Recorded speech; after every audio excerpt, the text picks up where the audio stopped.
Hello दोस्तों, कैसे हैं आप सभी का स्वागत है हमारे चैनल एग्ज़ाम जंक्शन में, जहां पर क्लास 10th के साइंस की आज पहली क्लास है, जिसमें लेसन प्रकाश, परावर्तन तथा अपवर्तन की शुरुआत होने जा रही है, जो आपके लिए काफ़ी महत्वपूर्ण है।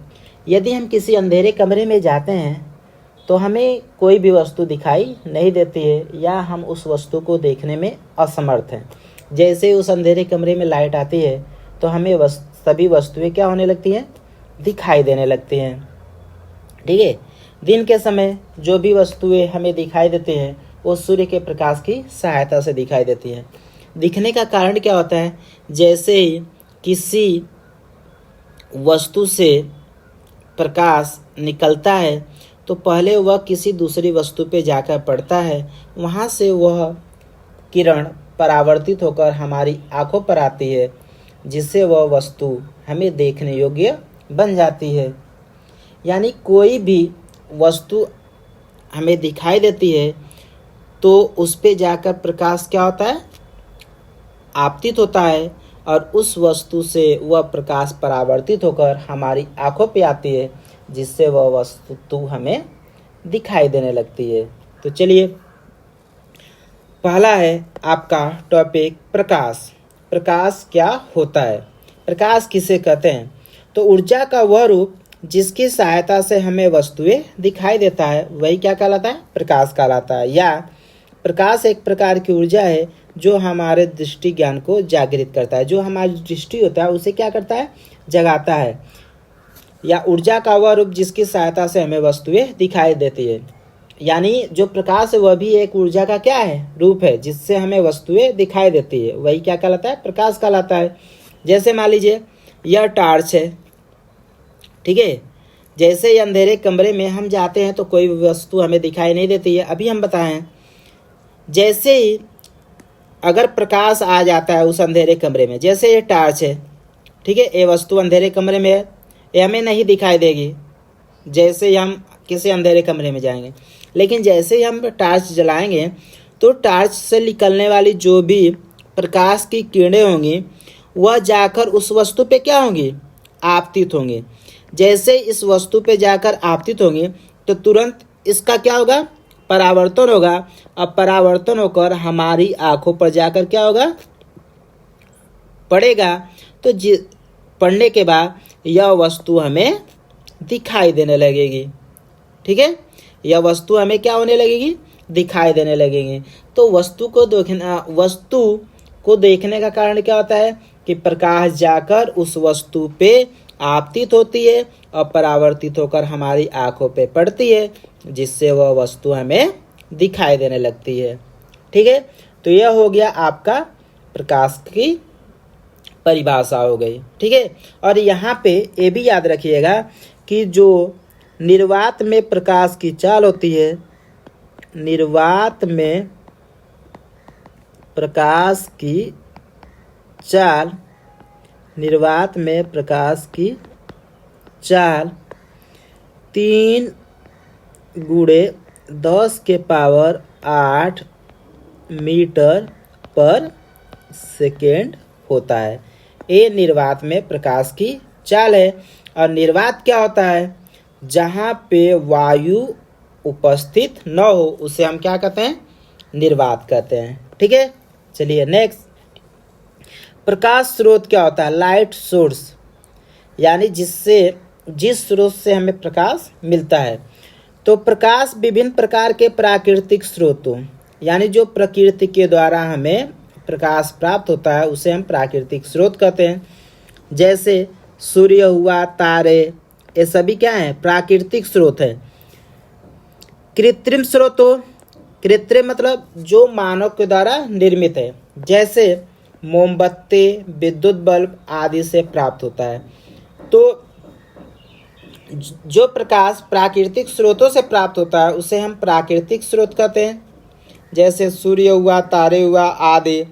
और कृत्रिम स्रोत जो मानव के द्वारा निर्मित है, जैसे मोमबत्ती, विद्युत बल्ब आदि से प्राप्त होता है। ठीक है, यहाँ पे प्रकाश स्रोत के प्रकार हैं कि प्रकाश स्रोत कितने प्रकार के होते हैं। तो प्रकाश स्रोत को निम्न दो वर्गों में बांटा गया है। प्रकाश स्रोत को हम निम्न दो वर्गों में बांट सकते हैं। एक होता है दीप्त प्रकाश स्रोत और एक होता है अदीप्त प्रकाश स्रोत। तो पहले हम दीप्त प्रकाश स्रोत के बारे में जानेंगे कि दीप्त प्रकाश स्रोत क्या होता है। तो वे प्रकाश स्रोत जो स्वयं प्रकाश उत्पन्न करते हैं, ठीक है, यानी वे प्रकाश स्रोत जो स्वयं प्रकाश उत्पन्न करते हैं उन्हें हम क्या कहते हैं? दीप्त प्रकाश स्रोत कहते हैं।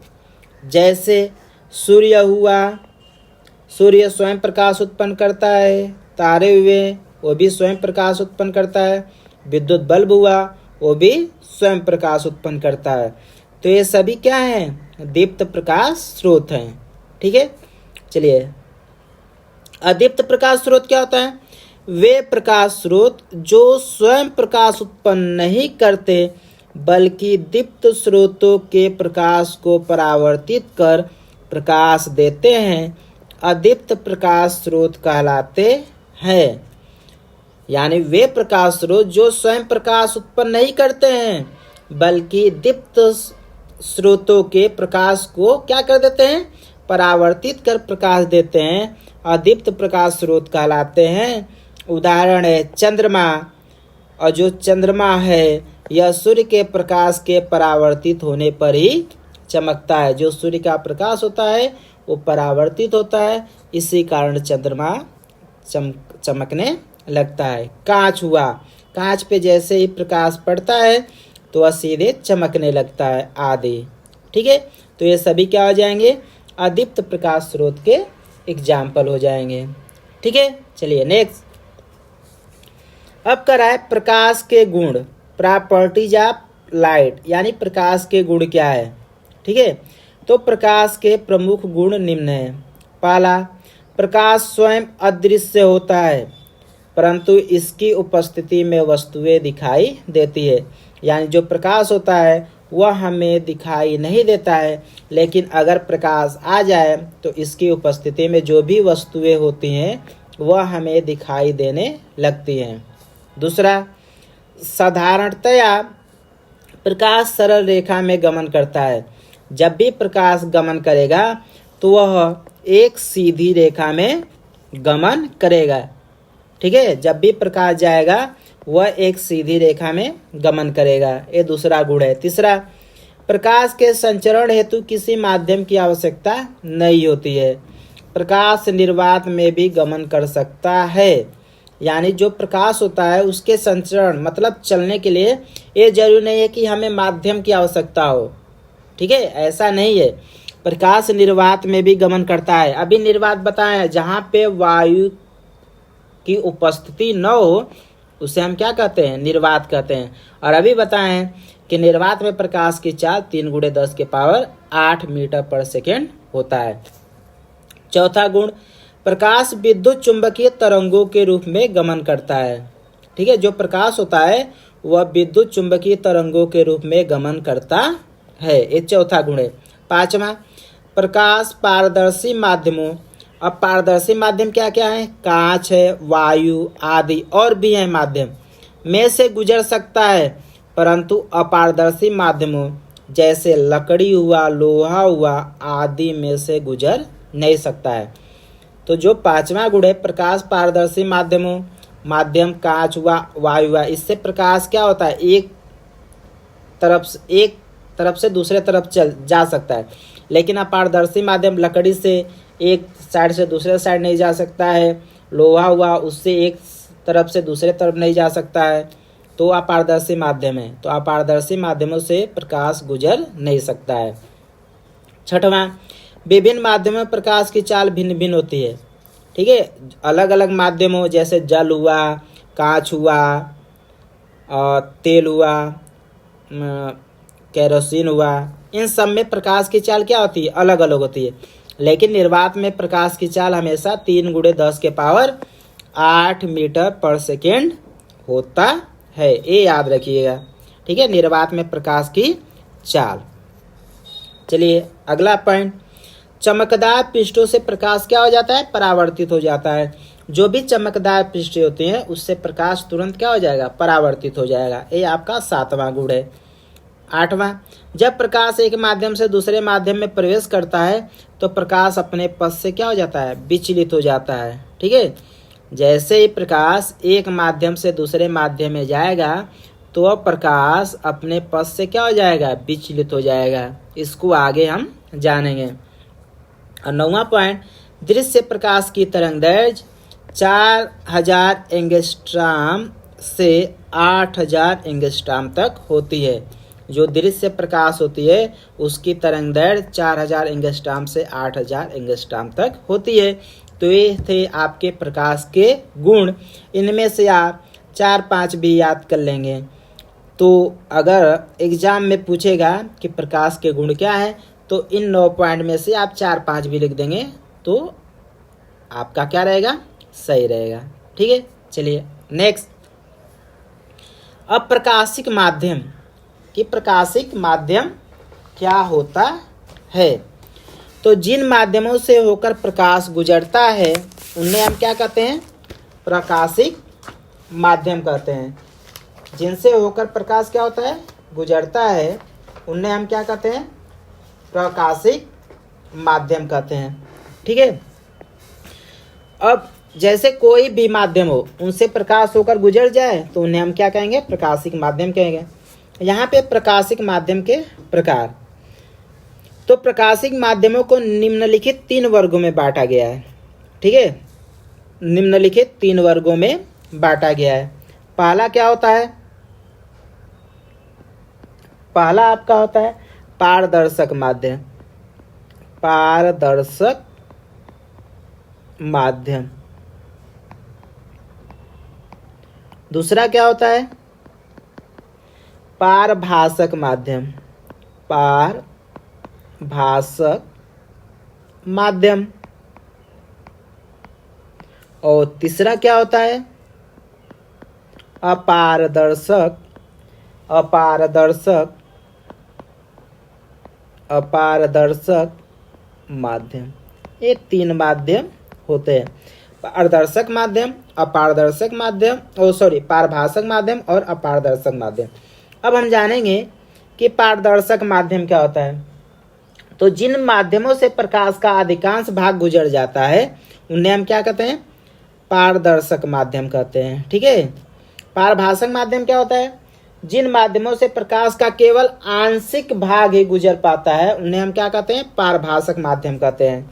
ठीक है, जैसे कोई वस्तु है, हम इस पे टॉर्च जलाएं तो उसका बहुत कम भाग दूसरी साइड निकल जाता है, उसे हम क्या कहते हैं, पारभासक माध्यम कहते हैं। जैसे एग्जाम्पल में होता है दूषित जल हुआ, घिसा हुआ कांच हुआ, तेल लगा हुआ कागज हुआ, ये सभी क्या होते हैं, पारभासक माध्यम होते हैं। और अपारदर्शक माध्यम क्या होता है, जिन माध्यमों से प्रकाश का कोई भी भाग नहीं गुजर पाता है उन्हें हम क्या कहते हैं, अपारदर्शक माध्यम कहते हैं। जैसे लकड़ी है, अगर हम टॉर्च जलाएंगे तो क्या उससे होकर गुजर जाएगा प्रकाश, नहीं गुजरेगा। ठीक है, तो यहाँ पे फिगर दिया गया है। ठीक है, यहाँ पे फिगर दिया गया है, तो इसमें ये आपका क्या है, पारदर्शक माध्यम है। ये क्या है, पारदर्शक माध्यम, क्योंकि इससे होकर प्रकाश क्या हो जाएगा, गुजर जाएगा। ये क्या है, जो ये वाला भाग है, यह वाला भाग, ये आपका क्या है, पारभासक माध्यम है, यानी इससे होकर प्रकाश आंशिक रूप से गुजर पाएगा, इसे हम क्या कहेंगे, पारभासक माध्यम। और यह देखिए जो यह वाला भाग है, यह वाला भाग, ठीक है, इससे होकर जो प्रकाश होगा वह गुजरेगा ही नहीं, इसलिए इसे हम क्या कहते हैं, अपारदर्शक माध्यम, अपारदर्शक माध्यम कहते हैं। तो चलिए, तो ये समझ में आया, ये पारदर्शक माध्यम हो गया आपका, ये आपका पारभासक माध्यम हो गया, ये अपारदर्शक माध्यम हो गया। चलिए, तो यहाँ पे इसका है पारदर्शक माध्यम, अभी समझाएं कि जिन माध्यमों से प्रकाश का अधिकांश भाग गुजर जाता है पारदर्शक माध्यम कहलाता है। इसका एग्जाम्पल वायु हुआ, कांच हुआ आदि। जैसे कांच है, इस पे पॉलिश नहीं किया हुआ है, तो जैसे ही हम क्या करेंगे, प्रकाश जलाएंगे तो इसका अधिकांश भाग क्या हो जाएगा, गुजर जाएगा दूसरे तरफ। तो ये क्या हो जाएगा, पारदर्शक माध्यम। पारभाषक माध्यम, जिन माध्यमों से प्रकाश का केवल आंशिक भाग ही गुजर पाता है पारभाषक माध्यम कहलाता है, जैसे दूषित जल, घिसा हुआ कांच, तेल लगा हुआ कागज, तो ये सभी पारभाषक माध्यम हो जाएंगे। तीसरा अपारदर्शक माध्यम, जिन माध्यमों से प्रकाश का कोई भी भाग नहीं गुजर पाता है उसे अपारदर्शक माध्यम कहते हैं, जैसे लकड़ी हुआ, लोहा हुआ आदि। दीवार भी होता है, अगर टॉर्च जलाएंगे तो दूसरे साइड उसका प्रकाश नहीं जाएगा, तो ये सभी अपारदर्शक माध्यम होंगे। ठीक है, चलिए नेक्स्ट, प्रकाश किरण, लाइट रे क्या होता है, किसे हम प्रकाश किरण कहेंगे। तो जब प्रकाश किसी पारदर्शी माध्यम में सरल रेखा में गमन करता है तब प्रकाश के पथ को हम क्या कहते हैं, प्रकाश किरण कहते हैं। कोई भी पारदर्शी माध्यम होगा तो उसमें जो प्रकाश होता है वह एक सीधी रेखा में गमन करेगा, तो प्रकाश के पथ को ही हम क्या कहते हैं, प्रकाश किरण कहते हैं। ठीक है, इसके बाद प्रकाश पुंज, प्रकाश किरणों के समूह को हम क्या कहते हैं, प्रकाश पुंज कहते हैं। जो भी प्रकाश किरणें होती हैं उनके समूह को हम क्या कहेंगे, प्रकाश पुंज कहेंगे। ठीक है, चलिए नेक्स्ट, प्रकाश पुंज के प्रकार। प्रकाश पुंज के प्रकार, प्रकाश पुंज कितने प्रकार के होते हैं, तो प्रकाश पुंज निम्न 3 प्रकार के होते हैं। ठीक है, पहला क्या होता है, अभिसारी प्रकाश पुंज। अब अभिसारी 3 होते हैं, अभिसारी प्रकाश पुंज, अपसारी प्रकाश पुंज, और तीसरा होता है समांतर प्रकाश पुंज। तो अभिसारी प्रकाश पुंज क्या होता है, जब प्रकाश की समस्त किरणें एक ही बिंदु पर मिलती हैं तो उन प्रकाश किरणों के समूह को क्या कहते हैं, अभिसारी प्रकाश पुंज कहते हैं। यानी जितनी भी प्रकाश की किरणें आती हैं वह एक ही बिंदु पर मिलती हैं तो इन प्रकाश किरणों के समूह को हम क्या कहते हैं, अभिसारी प्रकाश पुंज कहते हैं। जैसे यहाँ पे कोई बिंदु है, ठीक है, अब जितनी भी किरणें आ रही हैं, ठीक है, यहाँ से ऐसे, फिर यहाँ से ऐसे, फिर ऐसे, या फिर ऐसे, फिर ऐसे, जितनी भी किरणें आ रही हैं, ठीक है, एक बिंदु पे क्या हो रही हैं, आकर मिल रही हैं, तो इन प्रकाश किरणों के समूह को हम क्या कहेंगे, अभिसारी प्रकाश पुंज कहेंगे। ठीक है, चलिए नेक्स्ट, अपसारी प्रकाश पुंज, डाइवर्जेंट बीम ऑफ लाइट। ये क्या होता है, जब प्रकाश की समस्त किरणें एक ही बिंदु से आती हुई प्रतीत होती हैं, यानी जितनी भी किरणें होती हैं वह एक बिंदु से आती हुई प्रतीत होती हैं, तो उन प्रकाश किरणों के समूह को हम क्या कहते हैं, अपसारी प्रकाश पुंज। अपसारी मतलब फैल जाना, ठीक है, अपसारी मतलब फैल जाना, एक बिंदु से क्या हो जाएंगे, चारों तरफ फैल जाएंगे। तो यहाँ पे इसका फिगर क्या होगा, जैसे यहाँ पे आपका ये बिंदु है, ठीक है, तो यहाँ से क्या होंगे, जितनी भी किरणें होंगी वह ऐसे फैल जाएंगे, ऐसे, ठीक है, इस बिंदु से क्या हो जाएंगी, सारी किरणें ऐसे फैल जाएंगे, तो इन्हें हम क्या कहेंगे, अपसारी प्रकाश पुंज कहेंगे। ठीक है, इसे क्या कहेंगे, अपसारी, मतलब चारों तरफ क्या हो जाते हैं, फैल जाते हैं। जैसे मान लीजिए बल्ब है, बल्ब से सभी किरणें क्या होती हैं, चारों तरफ फैल जाते हैं, तो ये क्या कहलाएगा, अपसारी प्रकाश पुंज कहलाएगा। चलिए नेक्स्ट, समांतर प्रकाश पुंज क्या होता है, समांतर प्रकाश पुंज, ये तीसरा पॉइंट है प्रकाश पुंज का। जब प्रकाश की समस्त किरणें एक दूसरे के समांतर होती है तो उन प्रकाश किरणों के समूह को समांतर प्रकाश पुंज कहते हैं। यानी जब प्रकाश की सभी किरणें एक दूसरे के समांतर होती हैं तो प्रकाश किरणों के समूह को हम क्या कहते हैं, समांतर प्रकाश पुंज कहते हैं। जैसे यहाँ पे मान लीजिए ऐसे, यह हो गया, फिर यह हो गया, फिर यह हो गया, फिर यह हो गया, फिर यह हो गया। ऐसे जितनी भी किरणें होंगी, ठीक है, एक दूसरे के क्या होंगे, समांतर होंगे, तो ये क्या कहलाएगा, समांतर प्रकाश पुंज कहलाएगा। यानी जो भी प्रकाश किरणें होंगी वो क्या होंगी, एक दूसरे के समांतर, तो ये सभी किरणें क्या कहलाएंगे, समांतर प्रकाश पुंज कहलाएंगे। ये किरणें क्या कहलाएंगे, समांतर प्रकाश पुंज कहलाएंगे। ठीक है, चलिए नेक्स्ट। अब होता है आपका विवर्तन। विवर्तन क्या होता है, प्रकाश के पथ में रखी अपारदर्शी वस्तु अत्यंत छोटी हो, यानी जो अपारदर्शी वस्तु हो जिससे प्रकाश न गुजर पाए, वो क्या हो, अत्यंत छोटी हो, तो प्रकाश सरल रेखा में चलने की बजाय इसके किनारों पर मुड़ने की प्रवृत्ति दर्शाता है। तो इस प्रभाव को हम क्या कहते हैं, प्रकाश का विवर्तन कहते हैं।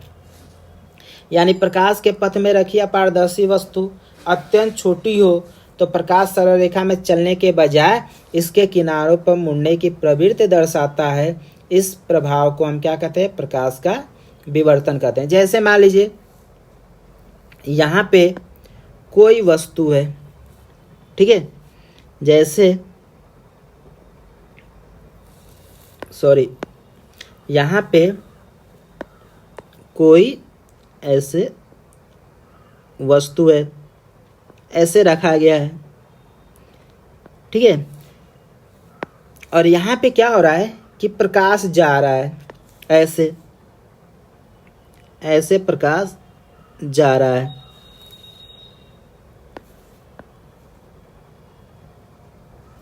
प्रकाश क्या हो रहा है, ऐसे इसमें जा रहा है।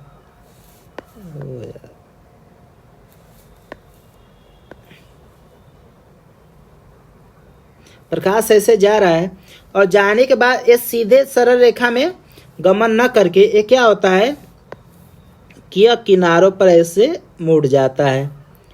ठीक है, ऐसे किनारों पर मुड़ जाता है। ठीक है, तो यही क्या कहलाता है, ऐसे किनारों पर मुड़ जाएगा। ठीक है, अपारदर्शी वस्तु अत्यंत छोटी होती है तो प्रकाश सरल रेखा में चलने के बजाय इसके किनारों पर मुड़ने की प्रवृत्ति दर्शाता है। ऐसे क्या हो जाता है, मुड़ जाता है। तो इस प्रभाव को हम क्या कहते हैं, प्रकाश का विवर्तन कहते हैं। ठीक है, अब होता है प्रकाश का परावर्तन।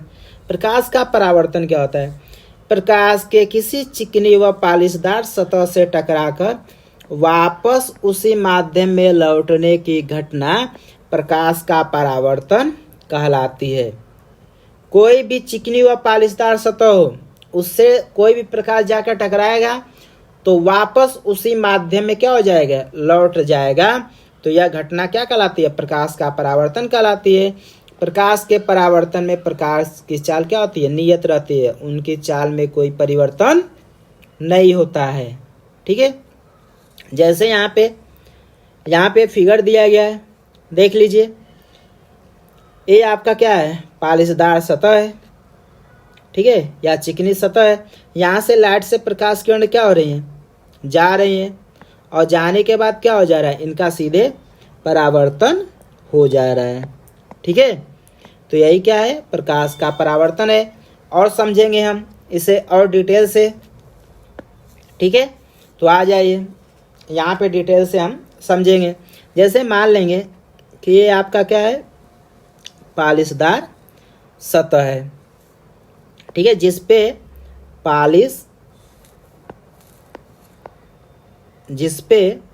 ये क्या है, पालिश ऐसे लगा हुआ है। ठीक है, ये क्या है, पालिश लगा हुआ है इस सतह पे। ये सतह क्या है, मान लेंगे यम डैश है।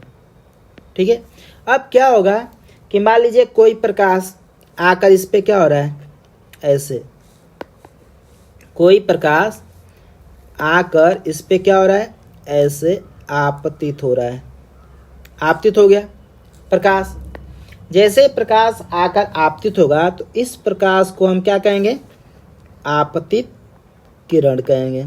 जो प्रकाश आकर इस पे आपतित होगा उसे हम क्या कहेंगे, प्रकाश किरण कहेंगे।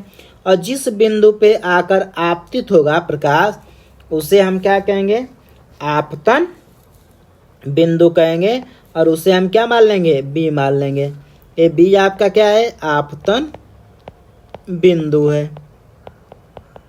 ये क्या है, आपतन बिंदु है।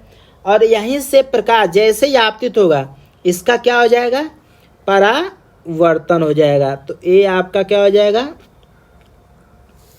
ए हो जाएगा आपका परावर्तन। तो ऐसे क्या हो जाएगा, इसका परावर्तन हो जाएगा। ठीक है, प्रकाश क्या हो जाएगी, परावर्तित हो जाएगी। तो इस बिंदु से ये किस दिशा में चली जाएगी, बी से। तो ये क्या कहलाएगा, परावर्तित किरण कहलाएगी। क्या कहलाएगी, परावर्तित किरण कहलाएगी। ठीक है, ये आपका क्या है, यम यम डैश चिकनी सतह है। ये क्या है, चिकनी सतह, चिकनी सतह या परावर्तक पृष्ठ है। ठीक है, अब हम क्या करेंगे कि आपतन बिंदु पे अभिलंब खींच देंगे। ठीक है, तो ये आपका क्या हो जाएगा, ये हो जाएगा आपका अभिलंब हो जाएगा। ठीक है, इस अभिलंब को हम ए यन मान ले रहे हैं। ये आपका क्या है, अभिलंब है। ठीक है, क्या है, अभिलंब है। ठीक है, इसे हम ऐसे दिखा दे रहे हैं। ठीक है, ये क्या है, अभिलंब है।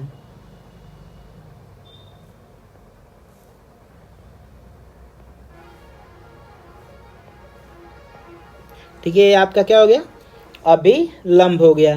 जब अभिलंब हो गया तो आपतित किरण और अभिलंब के बीच जो बना कोण होता है वो क्या होता है, आपतन कोण होता है। वो क्या होता है, आपतन कोण, जिसे हम किससे डिनोट करते हैं, आई से। और जो ये होता है अभिलंब और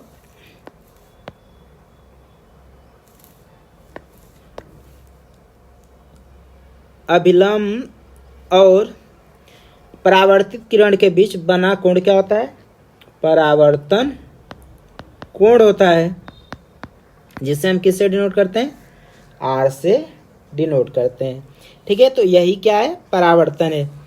आपतित किरण क्या होगा, वह प्रकाश किरण जो समतल पृष्ठ पर आकर टकराती है उसे हम क्या कहते हैं, आपतित किरण। तो आपतित किरण क्या है, ए बी। परावर्तक पृष्ठ क्या हो जाएगा, प्रकाश जिस पृष्ठ से आकर टकराता है और टकराकर क्या हो जाता है, परावर्तित हो जाता है, वो क्या कहलाता है, परावर्तक पृष्ठ कहलाता है। परावर्तित किरण क्या हो जाएगा, वह प्रकाश किरण जो समतल पृष्ठ से टकराकर उसी माध्यम में क्या होता है, वापिस आ जाता है, उसे हम क्या कहते हैं, परावर्तित किरण कहते हैं। आपतन बिंदु क्या होता है, आपतित किरण परावर्तक पृष्ठ के जिस बिंदु पर आपतित होता है उसे हम क्या कहते हैं, आपतन बिंदु कहते हैं। अभिलंब क्या होगा, आपतन बिंदु से पृष्ठ के लंबवत, आपतन बिंदु से पृष्ठ के लंबवत खींची गई जो रेखा होती है वही क्या कहलाती है, अभिलंब कहलाती है। आपतन कोण, आपतित किरण अभिलंब के बीच बना कोण आपतन कोण, और परावर्तित किरण और अभिलंब के बीच बना कोण क्या कहलाता है, परावर्तन कोण। आपतन कोण को आई से और परावर्तन कोण को आर से प्रदर्शित करते हैं। और यहाँ पे याद रखिएगा, ठीक है, कि जितने एंगल पे आपतित किरण आती है अभिलंब के साथ उतने ही एंगल पे क्या आती है, परावर्तित हो जाती है। ठीक है, चलिए नेक्स्ट, परावर्तन के प्रकार। परावर्तन कितने प्रकार के होते हैं, तो परावर्तक पृष्ठों की प्रकृति के अनुसार, जो परावर्तक पृष्ठ होते हैं उनकी प्रकृति के अनुसार परावर्तन को निम्न दो भागों में विभक्त किया गया है। पहला होता है नियमित परावर्तन और दूसरा होता है अनियमित या विसरित परावर्तन। तो पहले हम नियमित परावर्तन के बारे में जानेंगे। नियमित परावर्तन क्या होता है? जब प्रकाश का परावर्तन किसी पालिश युक्त चिकने पृष्ठ से होता है तो प्रकाश किरणें परावर्तन के बाद एक दूसरे के समांतर होती है। अगर कोई पालिश युक्त चिकना पृष्ठ है, जब उससे प्रकाश परावर्तित होता है तो परावर्तन के बाद एक दूसरे के क्या होती है? समांतर होती है। तो उसे हम क्या कहते हैं? नियमित परावर्तन कहते हैं। तो यहाँ पे जैसे फिगर है, जैसे मान लीजिए यहाँ पे एक फिगर है, ये आपका क्या हो गया? पालिश युक्त चिकना पृष्ठ हो गया। ठीक है, ये पालिश युक्त क्या है? चिकना पृष्ठ है जिसपे पालिश लगा हुआ है। जब पालिश लगा हुआ है तो क्या होगा? ऐसे किरणें क्या होंगी? आकर आपतित होंगी ऐसे।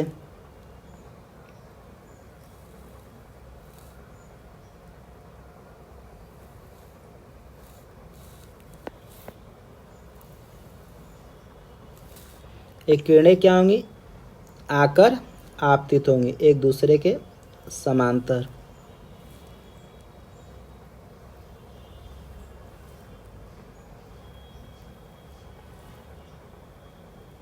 ऐसे आपतित होगी तो इनका क्या होगा? परावर्तन होगा ऐसे। तो जब परावर्तन होगा तो एक दूसरे के क्या होंगे? समांतर होंगे ऐसे। ठीक है, ऐसे एक दूसरे के क्या होंगे? समांतर होंगे। ये है आपतित किरणें, आपतित किरणें।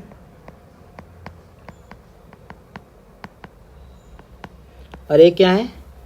परावर्तित किरणें, जो एक दूसरे के क्या हैं? समांतर हैं। तो जितने भी किरणें होंगी, अगर पालिश युक्त, ठीक है, चिकना पृष्ठ है, तो जितनी भी आप किरणें होंगी जब उनका परावर्तन होगा तो क्या हो जाएंगी? एक दूसरे के समांतर हो जाएंगी। तो ये क्या कहलाएगा? नियमित परावर्तन। तो जो ये परावर्तन है वो क्या है? नियमित परावर्तन है। ठीक है, अब चलिए अनियमित या विसरित परावर्तन। विसरित मतलब फैल जाना। ठीक है, किधर भी उसका परावर्तन हो जाएगा। तो जब प्रकाश का परावर्तन किसी खुरदरे पृष्ठ से होता है, कोई खुरदरा पृष्ठ है उससे होता है, तो प्रकाश किरणें परावर्तन के बाद विभिन्न दिशाओं में फैल जाती हैं। उनकी दिशाएं क्या होती हैं? अलग अलग होती हैं। तो इस प्रकार के परावर्तन को हम क्या कहते हैं? अनियमित या विसरित परावर्तन कहते हैं। तो जैसे फिगर है आपका, कैसे अनियमित परावर्तन होता है।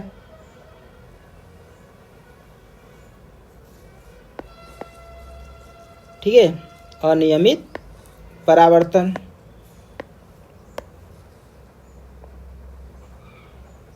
ठीक है, जैसे कोई खुरदुरा पृष्ठ है, ठीक है, जो क्या है? पालिश युक्त है,